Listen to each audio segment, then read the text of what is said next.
पुराने जमाने की बात है। एक प्रतापी राजा के महल में एक जादुई बाग था। उस बाग में सबसे अनमोल चीज थी सोने के सेबों वाला पेड़। राजा ने इसकी सुरक्षा के लिए कड़े इंतजाम किए थे। एक दिन जब मंत्री ने सेब गिने तो उसमें से एक सेब गायब था। तभी मंत्री दौड़ता हुआ राजा के पास आया और बोला, महाराज, गजब हो गया। आज जब मैंने सोने के सेब गिने तो उनमें से एक सेब कम है। क्या ये कैसे मुमकिन है? इतने पहरेदारों के बावजूद चोरी? मंत्री, पहरेदारों को बुलाओ। कुछ देर बाद पहरेदार आए। पहरेदार, तुम्हारी आंखों के सामने से सोने का सेब गायब हो गया और तुम्हें कानों कान खबर तक नहीं हुई। क्या तुम सब सो रहे थे? क्षमा करें महाराज, हम रात भर जाग रहे थे। हमने किसी को भी बाग के पास आते नहीं देखा।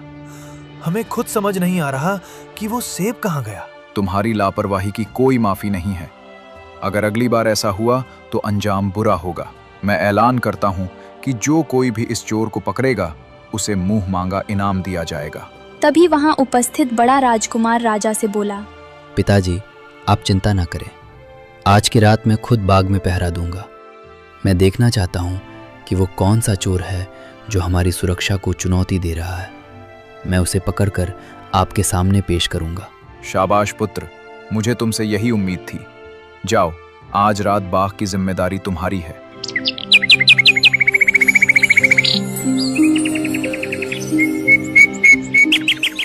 रात हुई। राजकुमार पहरा देने लगा, लेकिन बड़े राजकुमार का घमंड काम न आया।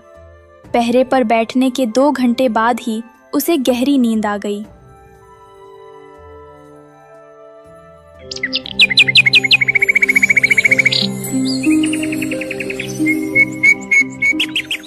सुबह जब सेब गिने गए तो एक और सेब गायब था।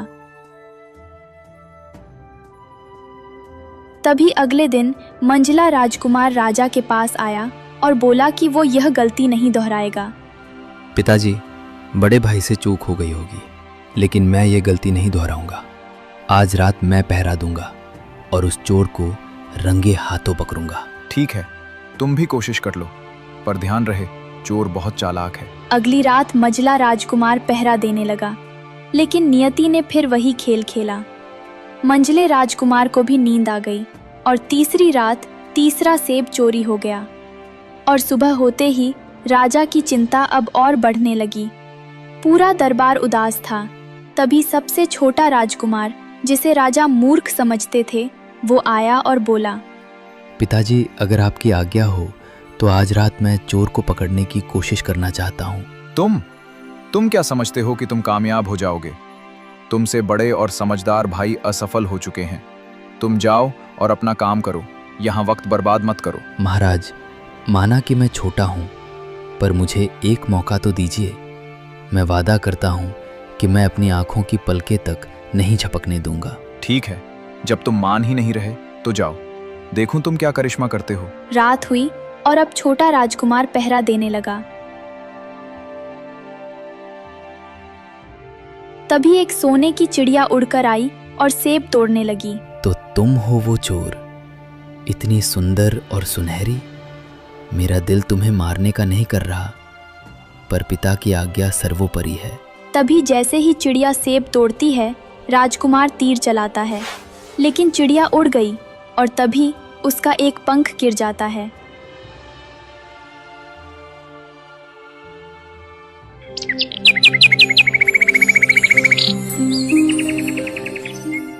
सुबह होते ही छोटा राजकुमार चिड़िया का पंख लेकर राजा के पास दरबार में गया। पिताजी, ये चोर कोई मनुष्य नहीं बल्कि एक सोने की चिड़िया थी। क्या सोने की चिड़िया? क्या तुमने उसे मारने की कोशिश नहीं की? वह उड़ गई और उसी समय उसका ये पंख जमीन पर गिरा। इतना सुंदर पंख, वो भी सोने का। मुझे वो सुंदर चिड़िया चाहिए। तुम में से कोई उसे ढूंढ सकता है क्या? पिताजी, सबसे पहले मैं उस चिड़िया को ढूंढने जाऊंगा। अगले दिन राजा के आदेश पर बड़ा भाई चिड़िया की खोज में निकल गया और कुछ दूर जाने के बाद जंगल में उसे लोमड़ी मिली।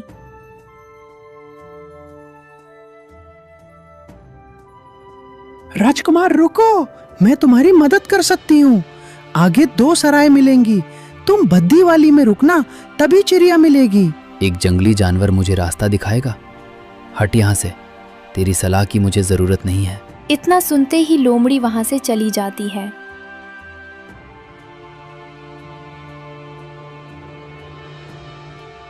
और राजकुमार सजी धजी सराय में जाकर रुक जाता है और सब भूल जाता है। अगले दिन जब बड़ा राजकुमार नहीं लौटा, तब मझला राजकुमार भी चिड़िया की खोज में उसी रास्ते से गुजरा। राजकुमार, अपने बड़े भाई की तरह गलती मत करना। मामूली सराय में रुकना, वरना भटक जाओगे। चुप रह बदसूरत लोमड़ी। हम राजघराने के लोग हैं। हम आलीशान महलों में रुकते हैं, कचरे जैसी सरायों में नहीं। तभी वो भी लोमड़ी की बात अनसुनी करके सजे धजे वाली सराय में जाकर ठहर गया। अगले दिन जब मझला राजकुमार भी नहीं लौटा, तब छोटा राजकुमार भी चिड़िया की खोज में निकल गया।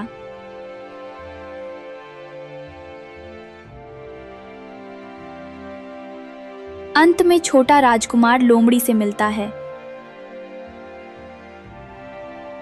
राजकुमार, क्या तुम भी मुझ पर तीर चलाओगे? नहीं मित्र, तुम बेजुबान हो और मुझे लगता है कि तुम कुछ कहना चाहती हो। बताओ, मैं तुम्हारी क्या सेवा कर सकता हूँ? तुम दयालु हो, मेरी सलाह मानो।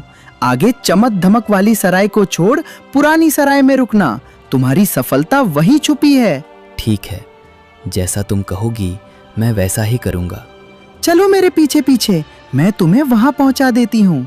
जहां बड़े भाइयों ने अहंकार में आकर लोमड़ी का अपमान किया, वहीं छोटे राजकुमार ने विनम्रता दिखाई और लोमड़ी के साथ पुरानी सराय में चल गया। सराय में रात बिताने के बाद छोटा राजकुमार सुबह सुबह अपनी यात्रा पर निकलता है। कुछ ही दूर जाने पर उसे झाड़ियों के पीछे से वही लोमड़ी बाहर आती हुई दिखती है। सुप्रभात राजकुमार, मुझे खुशी है कि तुमने मेरी सलाह मानी और उस पुरानी सराय में रुके। तुम्हारी यही समझदारी तुम्हें मंजिल तक ले जाएगी। क्या तुम आगे बढ़ने के लिए तैयार हो? सुप्रभात मित्र। हाँ, मैं पूरी तरह तैयार हूँ। बस अब तुम मुझे रास्ता बताओ कि वो सोने की चिड़िया मुझे कहाँ मिलेगी। मैं उसे जल्द से जल्द अपने पिता के पास ले जाना चाहता हूँ। धीरज रखो राजकुमार, अब जो मैं कह रही हूँ उसे अपने दिमाग में पत्थर की लकीर बना लो। यहाँ से तुम बिल्कुल सीधे जाओ। कुछ कोस चलने के बाद तुम्हें एक बहुत विशाल किला दिखाई देगा। पर वहां तो पहरेदार होंगे, सेना होगी। मैं अकेला उनके बीच कैसे घुस पाऊंगा? यही तो जादू है। जब तुम वहां पहुंचोगे तो देखोगे कि सभी सिपाही गहरी नींद में सो रहे हैं। तुम्हें उनसे डरने की बिल्कुल जरूरत नहीं है। तुम बेधड़क उनके बीच से निकलकर किले के सबसे खास कमरे में चले जाना। और चिड़िया, वो कहाँ होगी? उस कमरे में तुम्हें वो सुनहरी चिड़िया एक लकड़ी के मामूली पिंजरे में बंद मिलेगी। उसके पास ही सोने के सेब भी रखे होंगे, जिन्हें पहचान कर तुम्हें यकीन हो जाएगा कि यही वो चोर है। लकड़ी का पिंजरा? इतनी कीमती चिड़िया के लिए लकड़ी का पिंजरा? यही सबसे जरूरी बात है राजकुमार। उस लकड़ी के पिंजरे के ठीक बगल में एक बहुत ही खूबसूरत सोने का पिंजरा रखा होगा, जिसमें हीरे मोती जड़े होंगे। तुम्हारा मन ललचाएगा। तुम्हें लगेगा कि चिड़िया को सोने के पिंजरे में होना चाहिए, लेकिन मेरी बात याद रखना, चिड़िया को भूलकर भी उस सोने के पिंजरे में मत डालना। पर क्यों? सोने का पिंजरा तो ज्यादा अच्छा है ना? सवाल मत करो, बस इतना जान लो कि अगर तुमने उसे लकड़ी के पिंजरे से निकाला तो तुम बहुत पछताओगे। उसे लकड़ी के पिंजरे सहित उठाना और चुपचाप बाहर निकल आना। क्या तुम मेरा ये वादा निभाओगे? मैं वादा करता हूँ मित्र, मैं तुम्हारी हर बात मानूंगा। लकड़ी का पिंजरा ही सही, मैं सोने के पिंजरे को हाथ भी नहीं लगाऊंगा। बहुत अच्छे, अब समय बर्बाद मत करो। आओ मेरे पीछे, मैं तुम्हें शॉर्टकट रास्ते से उस किले तक पहुंचा देती हूँ। तभी राजकुमार लोमड़ी के पीछे चल दिया और चलते चलते शाम हो गई और उस किले तक ले गई जहां सोने की चिड़िया थी। राजकुमार धड़कते दिल के साथ किले के भीतर दाखिल हुआ, जहां सभी सिपाही बेसुध सो रहे थे। राजकुमार अंदर गया और उस कमरे में पहुंचा जहां चिड़िया थी। चिड़िया को देखते ही वो पहचान गया कि यही वो चोर है। ये चिड़िया तो कितनी सुंदर है। इतनी सुंदर चिड़िया लकड़ी के पिंजरे में अच्छी नहीं लग रही। इसे सोने के पिंजरे में बंद करके पिताजी के पास ले चलता हूँ। राजकुमार लोमड़ी की बात भूलकर जैसे ही चिड़िया को सोने के पिंजरे में डालने की कोशिश करता है, तभी चिड़िया जोर से चिल्लाई, बचाओ बचाओ, कोई चोर हमें चुराने आया है। इतना सुनते ही सिपाही दौड़कर आए और राजकुमार को पकड़ लिए।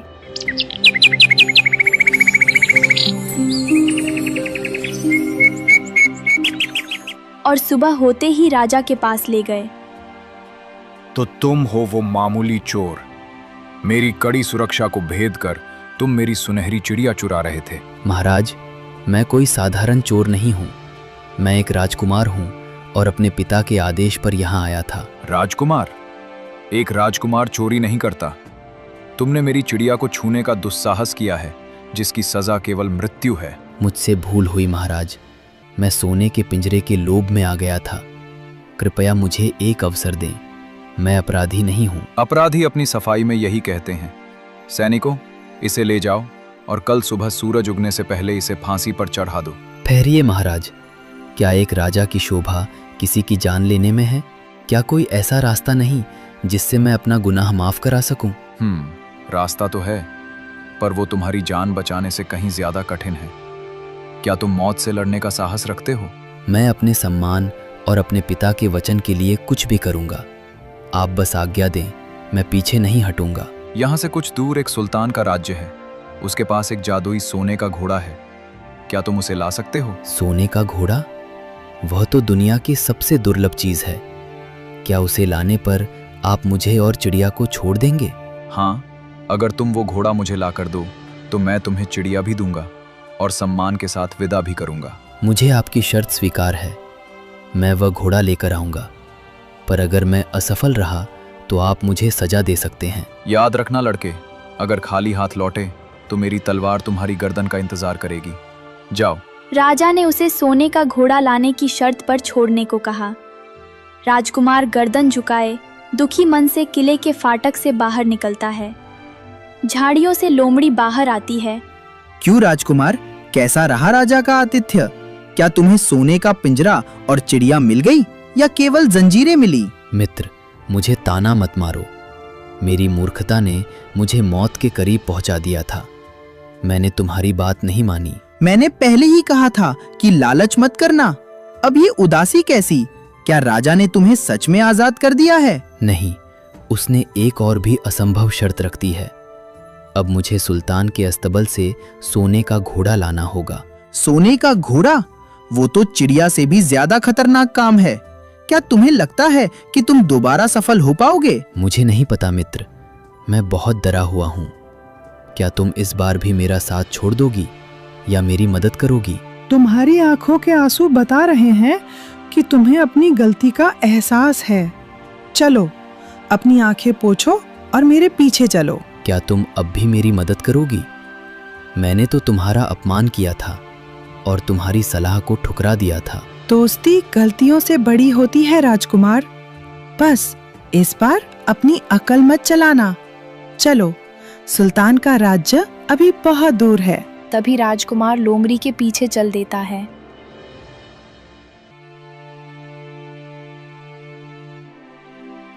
लोमड़ी की मदद से राजकुमार रात होते ही दूसरे किले तक पहुंचता है। जाओ राजकुमार, यही वो किला है जहाँ पर तुमको सोने का घोड़ा मिलेगा। मेरी एक बात याद रखना, वहाँ पर एक चमड़े का जीव होगा। वही घोड़े पर रखना और लेकर चले आना। अब बगल में एक सोने की जिन होगी, उसे छूना भी मत। तभी वो अंदर जाता है और वहाँ वह सोने के घोड़े को देखकर दंग रह जाता है। वाह, कितना अद्भुत घोड़ा है। इसकी चमक तो सूरज को भी मात दे रही है। तभी उसकी नजर पुरानी और सोने की जीन पर पड़ती है। लोमड़ी ने तो पुरानी चमड़े की जीन कही थी, पर क्या ये इस महान घोड़े का अपमान नहीं होगा? इस सोने के घोड़े पर तो ये हीरे मोतियों वाली जीन ही सजेगी। शायद लोमड़ी को इस सुंदरता का अंदाजा नहीं था। तभी जैसे ही वो सोने की जीन घोड़े पर रखता है, घोड़ा जोर से हिनहिनाता है और सिपाही जाग जाते हैं। ठहरो, हाथ ऊपर करो। तुम कौन हो और हमारे अस्तबल में क्या कर रहे हो? मैं तो बस इस घोड़े को देख रहा था। देख रहे थे या इसे चुराने की साजिश रच रहे थे? देखो, इसके हाथ में सोने की जीन है। ये मामूली चोर नहीं है। मेरी बात तो सुनिए। अब जो कहना है राजा के सामने कहना।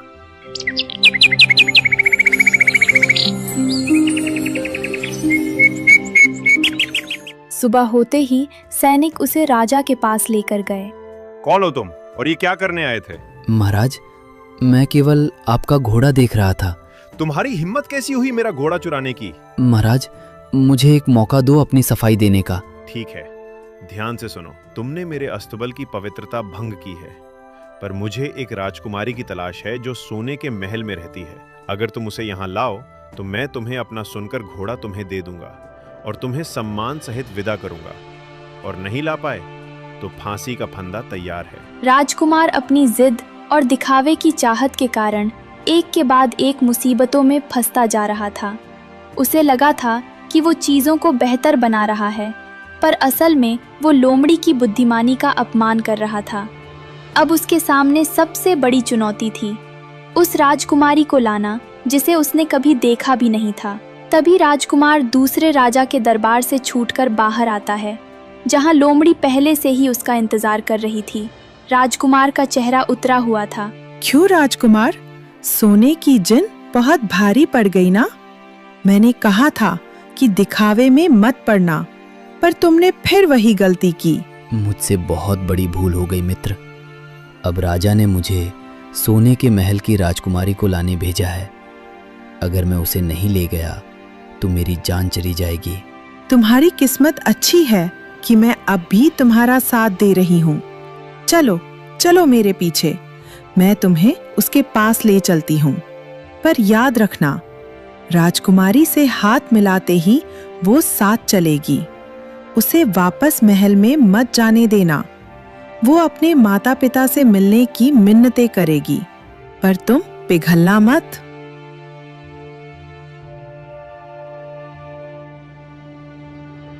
कुछ देर चलने के बाद वो राजकुमारी के घर के पास पहुंचे और घर के बाहर खड़ा होकर राजकुमार राजकुमारी का बाहर आने का इंतजार करने लगा। और जैसे ही राजकुमारी बाहर आई, राजकुमार ने आगे बढ़कर उसका हाथ थाम लिया।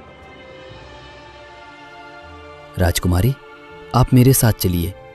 मुझे आपको अपने साथ ले जाना होगा। हे सुंदर राजकुमार, जैसे ही तुमने मुझे छुआ, मेरा मन तुम्हारे साथ चलने को तैयार हो गया। मैं तुम्हारी दासी बनने को भी तैयार हूँ, पर मेरी एक छोटी सी विनती सुन लो। कहिए राजकुमारी, क्या बात है? मुझे बस एक बार अपने माता पिता से विदा ले लेने दो। मैं उनसे मिले बिना ऐसे कैसे जा सकती हूँ? क्या तुम मुझ पर इतना भी भरोसा नहीं करोगे? लोमड़ी ने मुझे सख्त चेतावनी दी है। आपको अभी मेरे साथ चलना होगा। क्या तुम इतने कठोर हो? क्या तुम एक बेटी को उसके माता पिता से आखिरी बार मिलने भी नहीं दोगे? अगर तुम मुझे नहीं जाने दोगे तो मैं यहीं तड़प तड़प कर प्राण दे दूंगी। नहीं नहीं, रोइए मत। आपकी आंखों में आंसू मुझसे नहीं देखे जाते। ठीक है, जाइए। तभी राजकुमारी के महल में घुसते ही खतरे की घंटी बज गई और पहरेदार आए और राजकुमार को पकड़कर राजा के सामने लाए। पहरेदार, ये कौन दुस्साहसी है जिसने मेरी पुत्री का हाथ पकड़ने की जुर्रत की? महाराज, ये बाहर छिपा हुआ था। इसने राजकुमारी को बहला फुसलाकर ले जाने की कोशिश की। हमने इसे रंगे हाथों पकड़ा है। इतनी बड़ी गुस्ताखी! एक अजनबी मेरे महल की राजकुमारी को चुरा ले जाए। सैनिकों, इसे ले जाओ और कल सुबह होते ही फांसी पर लटका दो। मुझे इसकी कोई सफाई नहीं सुननी। महाराज, दया करें, मैं कोई अपहरणकर्ता नहीं हूँ। मुझे मजबूरन यहाँ आना पड़ा। मेरी जान बख्श दीजिए। तुम्हारी जान बच सकती है, पर एक शर्त पर। वो विशाल पहाड़ जो मेरे किले के सामने खड़ा है, इसने मेरे महल की सुंदरता और ताजी हवा रोक रखी है। अगर तुम 8 दिनों के भीतर उस पहाड़ को खोदकर साफ कर दो तो मैं ना सिर्फ तुम्हें छोड़ दूंगा, बल्कि राजकुमारी का विवाह भी तुमसे कर दूंगा। 8 दिन में इतना बड़ा पहाड़? तो फिर फांसी के लिए तैयार रहो। चुनाव तुम्हारा है। ठीक है महाराज, जैसा आप कहे। राजकुमार एक बार फिर अपनी भावनाओं में बहकर फंस चुका था। एक छोटी सी कुदाली लेकर वो उस विशाल पहाड़ के सामने खड़ा था जिसे हजारों मजदूर सालों में भी नहीं हटा सकते थे। वो अपनी किस्मत और लोमड़ी की अनसुनी की गई बातों पर रो रहा था। कुछ देर बाद राजकुमार पहाड़ खोदने लगा। धीरे धीरे उसे पहाड़ खोदते हुए 7 दिन बीत चुके थे। राजकुमार के हाथों में छाले पड़ गए थे और वो थकान से चूर होकर सर झुकाए बैठा था। तभी उसे एक जानी पहचानी आहट मिली। क्यों राजकुमार, इस नन्ही सी कुदाली से क्या तुम हिमालय को हिलाने चले थे? तुम्हारे चेहरे की धूल बता रही है कि तुमने अपनी हार मान ली है। मित्र, मुझे माफ कर दो। मैं अपनी मूर्खता और जिद की सजा भुगत रहा हूँ। मैंने हर बार तुम्हारी सलाह ठुकराई और देखो, आज मेरी मौत मेरे सामने खड़ी है। तुम्हें तड़पते हुए देखकर मुझे दया आ गई। जाओ, तुम सो जाओ। आज की रात ये पहाड़ तुम्हारी समस्या नहीं, मेरी जिम्मेदारी है। पर तुम अकेले ये कैसे करोगी? अब सवाल मत करो, बस सो जाओ और याद रखना, इस बार जो मैं कहूंगी वही आखिरी सच होगा।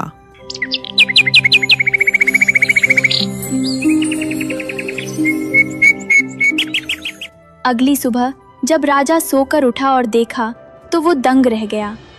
जहाँ कल तक विशाल पहाड़ था, वहाँ अब दूर तक खुला मैदान और हरियाली थी। सैनिकों, देखो, क्या मैं सपना देख रहा हूँ? वो पहाड़ कहाँ गया? उस अजनबी नौजवान को फौरन मेरे सामने लाओ। कुछ देर बाद राजकुमार को राजा के दरबार में लाया गया। मैंने सोचा था तुम कल सुबह फांसी के फंदे पर होगे, पर तुमने तो इतिहास रच दिया। मैं अपनी बात का पक्का हूँ। आज ही तुम्हारा विवाह मेरी पुत्री से होगा। उसी दिन राजकुमार की शादी राजकुमारी से करा दी गई।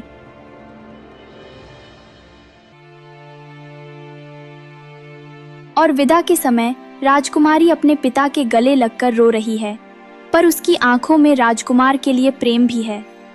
पिताजी, आपने एक बहादुर इंसान को अपना दामाद चुना है। मुझे खुशी है कि मैं उनके साथ जा रही हूँ। बेटी, इस नौजवान ने वो कर दिखाया जो कोई सेना नहीं कर सकती थी। जाओ, खुश रहो। राजकुमार, तुम मेरी बेटी का ख्याल रखना। मैं इसे अपने प्राणों से बढ़कर चाहूंगा। कुछ देर बाद दोनों को विदा किया गया।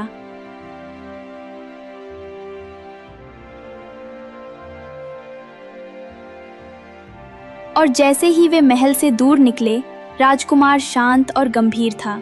राजकुमार, आप इतने चिंतित क्यों हैं? क्या आप मुझसे विवाह करके खुश नहीं हैं? नहीं राजकुमारी, ऐसी बात नहीं है। मैं बस उस लोमड़ी के बारे में सोच रहा हूँ जिसने मेरा साथ तब दिया जब पूरी दुनिया ने मेरा हाथ छोड़ दिया था।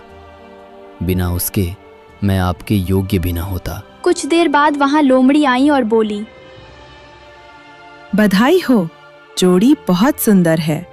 पर क्या तुम सिर्फ पत्नी को लेकर घर जाओगे? वो घोड़ा और वो चिड़िया अब भी तुम्हारा इंतजार कर रहे हैं। पर मित्र, अब मैं उन्हें कैसे हासिल करूं? मैं तो राजकुमारी को उस दूसरे राजा को सौंपने का वादा कर चुका हूं। हाँ मित्र, अब मैं कोई गलती नहीं करूंगा। तुम्हारी हर सलाह मेरे लिए आदेश है। राजकुमार अब एक बदला हुआ इंसान था। उसने लोमड़ी की जादुई शक्ति और सही सलाह की ताकत को पहचान लिया था। अब वो अपनी मंजिल की ओर बढ़ रहा था, जहां उसे न केवल अपनी पत्नी को बचाना था, बल्कि उन सभी चीजों को हासिल करना था जिनकी खोज में वो निकला था।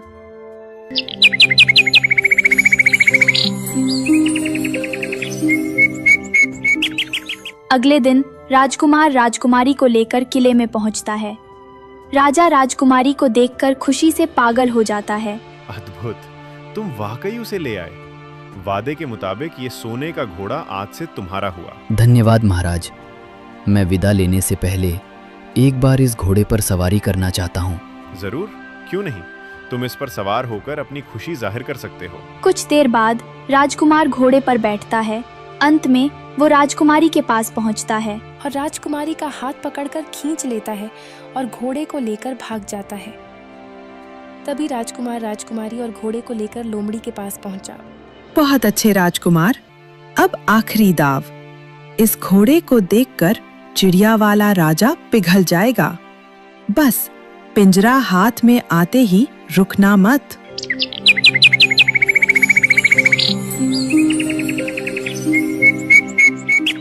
अगले दिन वो राजकुमारी को लोमड़ी के पास छोड़कर और सोने का घोड़ा लेकर चिड़िया वाले राजा के पास पहुंचता है।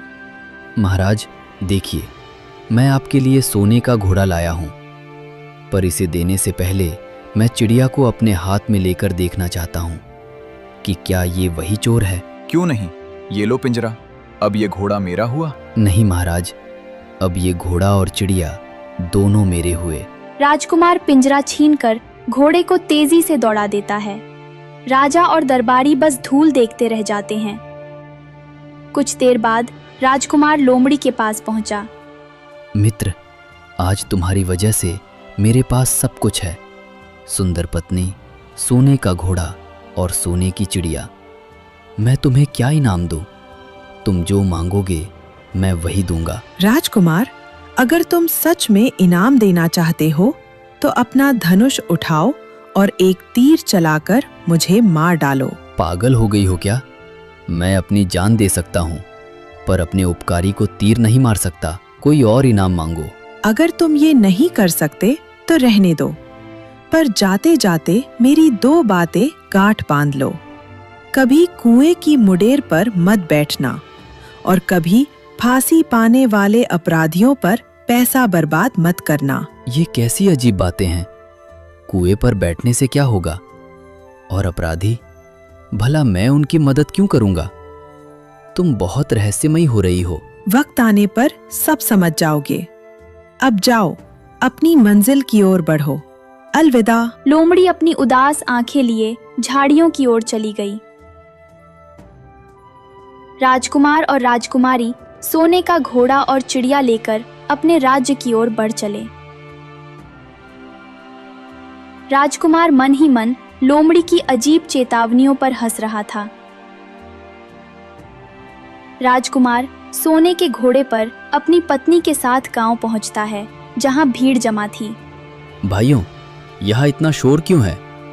आप लोग इन 2 आदमियों को फांसी पर क्यों चढ़ा रहे हैं? राजकुमार, ये दोनों बहुत ही दुष्ट हैं। इन्होंने जुए में सारा धन हार दिया, लोगों से कर्ज लिया और उसे चुकाया नहीं। इन्होंने हमारे गांव की शांति भंग की है, इसलिए इन्हें मौत की सजा दी जा रही है। अरे, ये तो मेरे बड़े भाई हैं। मुखिया जी, इन्हें छोड़ दीजिए। इन्होंने जो भी कर्ज लिया है वो मैं चुकाऊंगा। ये लीजिए सोने की मोहरें, पर इनकी जान बख्श दीजिए। अगर आप इनका सारा उधार चुकाने को तैयार है तो हमें कोई आपत्ति नहीं। भाइयों को छुड़ाने के बाद सब जंगल की ओर बढ़ते हैं। छोटे भाई, तुमने हमारी जान बचाई, तुम्हारा बहुत शुक्रिया। देखो, सामने ठंडा कुआं है, क्यों न यहाँ थोड़ा विश्राम करें और पानी पी लें। राजकुमार, मुझे यहाँ रुकना ठीक नहीं लग रहा। चलिए जल्दी महल चलते हैं। अरे प्रिय, डरो मत, भाई साथ हैं, अब कोई खतरा नहीं। मैं बस इस कुएं की मुडेर पर बैठकर थोड़ी ताजी हवा ले लूं, फिर हम निकलेंगे। तभी राजकुमार जैसे ही बैठता है, दोनों भाई उसे धक्का दे देते हैं और वो कुएं में गिर जाता है। नहीं, ये क्या किया आपने? वो आपका अपना भाई है। चुप रहो राजकुमारी, अब से ये घोड़ा, ये चिड़िया और तुम सब हमारे हो। राजा को हम कहेंगे कि ये सब हम लाए हैं।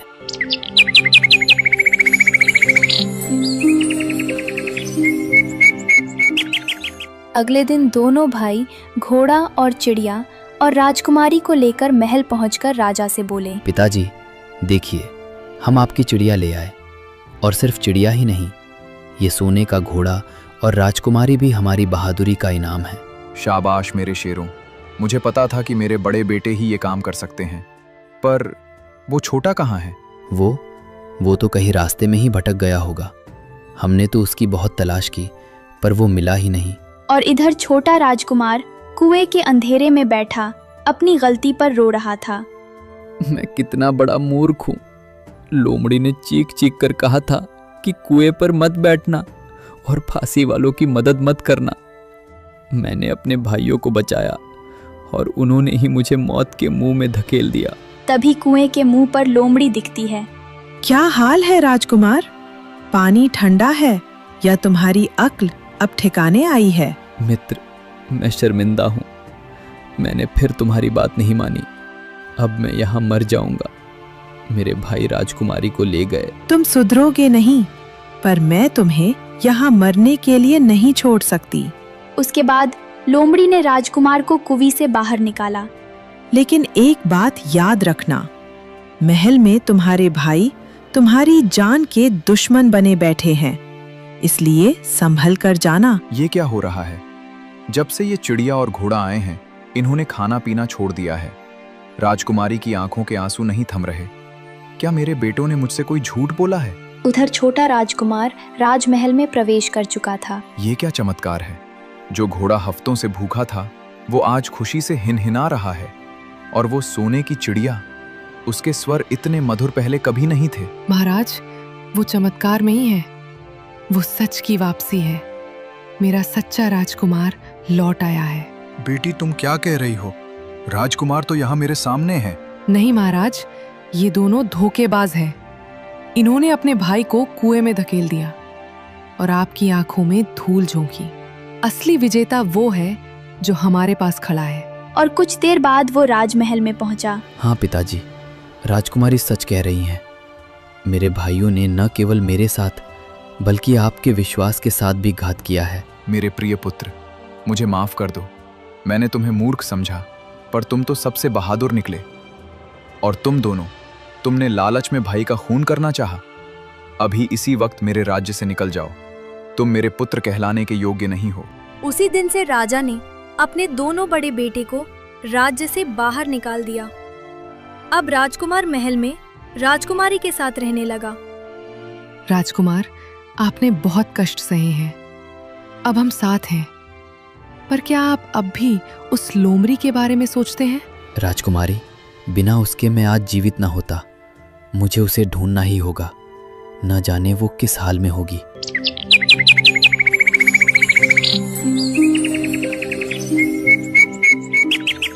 अगले दिन राजकुमार लोमड़ी को खोजते हुए जंगल में निकल गया। उसने बहुत देर खोजा, लेकिन लोमड़ी नहीं मिली। तभी वो एक ऐसी जगह पहुंचा जहां शांति ही शांति थी और संत रामपाल जी बैठे थे। महाराज, मैं आपके शरण में आया हूँ।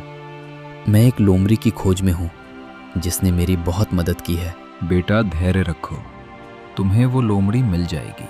साहिब, अब आप ही हमें उस लोमड़ी तक पहुँचने का रास्ता दिखा सकते हैं। कृपया मुझे बताएं, आखिर वो लोमड़ी मुझे कहाँ मिलेगी?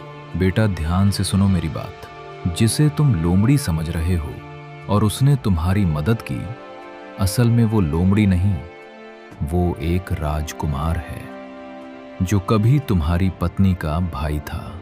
ये आप क्या कह रहे हैं? महाराज, एक लोमड़ी राजकुमार कैसे हो सकती है? क्या वो सच में मेरी पत्नी का भाई है? हाँ बेटा, उसको श्राप मिला है और श्राप के कारण वो राजकुमार से लोमड़ी के रूप में अभी तक है।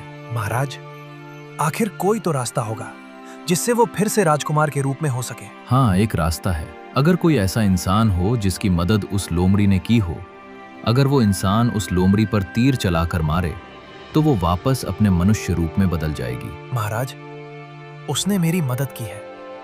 अगर मैं उस पर तीर चलाऊं, तो क्या वो अपने मनुष्य रूप में बदल जाएगा? हाँ, अब समय आ गया है कि तुम उस पर तीर चलाओ। लेकिन बाबा, वो मुझे मिलेगी कहाँ? बेटा, वो तुम्हें वहीं मिलेगी जहां उसने तुम्हें सही रास्ता दिखाया था।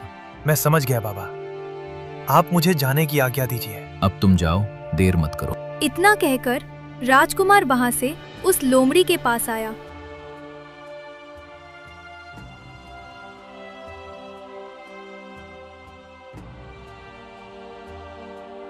और बिना देर किए उस पर तीर चला दिया और तीर चलते ही लोमड़ी एक दिव्य प्रकाश के साथ सुंदर राजकुमार में बदल गई। धन्यवाद मेरे भाई। आज वर्षों बाद मैं इस पशु योनि से मुक्त हुआ हूँ। तुमने मुझे मेरा जीवन वापस दे दिया। ओह, तो ये रहस्य था। मुझे खुशी है कि मैंने अनजाने में ही सही, पर तुम्हारी बात मान ली। तभी दोनों राजकुमार महल लौटते हैं।